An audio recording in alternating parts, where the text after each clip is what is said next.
UPPL जिंदाबाद जिंदाबाद जिंदाबाद प्रमोद बर' जिंदाबाद जिंदाबाद जिंदाबाद जाहैबाय सिगां समाव आङो 17 बोसोर BPFनिनो मेम्बार मावबोदोंमोन ओमफ्राय बेवहाय गोबांथार माखासे जोंनि सिगांनि VCDC लेभेलनिफ्राय लानानै बिसोरनि खामानि मावबोनायफ्रा बारा थिग जाबोआखै बे हिसाबै आङो दुखित आं बेक्तिगत मोनाखै गामि खाथि खालानि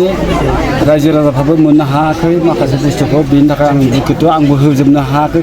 ओरैनिफ्राय हरबासो आं होनो हायो नालाय नैबे बुस्थुनि थाखाय आं दुखु मोननानै आं दिनैनि बे गोदानै जाफैनाय UPPL प्रग्रामाव जयनिं जानाय जाबाय। खयजन जादों गासै जोंनाव 40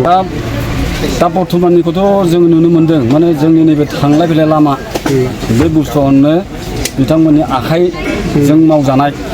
जादों आरोखि सिगांनिखौ आं बारा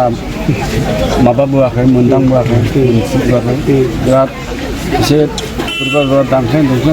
गावसिनि पकेटावल' बिदि खालामनांगौ